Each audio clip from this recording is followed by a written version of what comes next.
नमस्कार दोस्तों। एक समय की बात है। एक व्यक्ति था जिसका नाम रवि था। वह एक छोटे से गांव में रहता था। उसके पास सब कुछ था, जमीन, घर और परिवार। लेकिन फिर भी वह अंदर से खाली और दुखी महसूस करता था। उसके मन में अनेक विचार चलते रहते थे, भविष्य की चिंताएं, अतीत के पछतावे और वर्तमान की निराशाएं। एक दिन जब वह ये सब और सहन नहीं कर सका तो उसे पता चला कि पास के जंगल में एक महान साधु ध्यान कर रहे हैं। ये साधु कोई और नहीं बल्कि गौतम बुद्ध थे, जो अपनी जान और उपदेशों के लिए प्रसिद्ध थे। शांति की खोज में रवि ने उनसे मिलने का निर्णय किया। रवि जंगल में गहराई तक चल पड़ा, जब तक कि वह एक शांत स्थल पर नहीं पहुंच गया। वहां एक बड़े बोधि वृक्ष के नीचे बुद्ध ध्यान में बैठे थे। उनके चारों ओर ऐसी शांति और स्थिरता थी कि रवि एक पल के लिए वहीं ठहर कर उस शांति में खो गया। फिर साहस बटोरते हुए वह बुद्ध के पास गया और उनके चरणों में गिर पड़ा।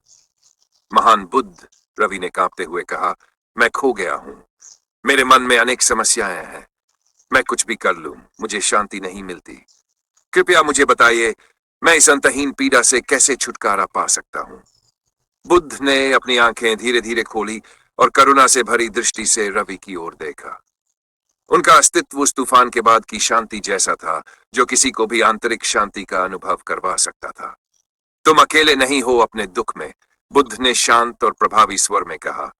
बहुत से लोग अपने मन के अंतहीन विचारों से जूझते हैं। लेकिन बताओ रवि, तुम्हें सबसे अधिक क्या कष्ट है? रवि ने अपनी सभी चिंताएं और मन की बातें बुद्ध से साझा की।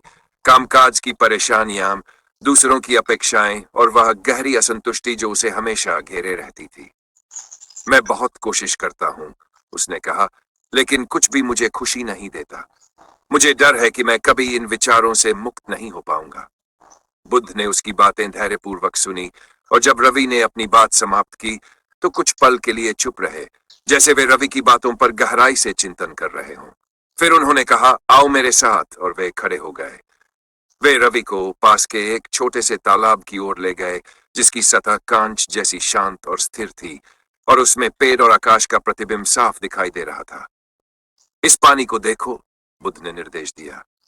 जब ये शांत होता है तो तुम इसमें आकाश और पेड़ों का प्रतिबिंब स्पष्ट रूप से देख सकते हो। लेकिन क्या होता है जब इसमें कोई पत्थर फेंक दिया जाए?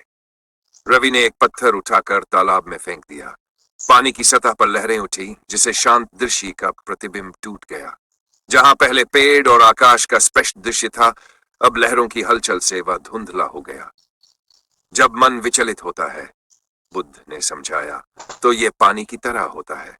तुम स्पष्ट रूप से कुछ नहीं देख पाते और तुम्हारे विचार उलझ जाते हैं। लेकिन जब पानी शांत होता है तो प्रतिबिंब फिर से साफ हो जाता है। शांति की कुंजी यह है कि हम उन पत्थरों को फेंकना बंद कर दें जो हम अपने मन में डालते रहते हैं। हमारी आसक्तियां, हमारी इच्छाएं और हमारे भय। जब तुम इन चीजों को बहुत कसकर पकड़े रहते हो तो तुम अपने मन की प्राकृतिक शांति को विचलित कर देते हो। इन्हें छोड़ दो और मन फिर से अपनी शांत अवस्था में लौट आएगा। रवि ने सिर हिलाते हुए बुद्ध की बातों को समझने की कोशिश की। लेकिन मैं इन विचारों को कैसे छोड़ दूं? उसने पूछा।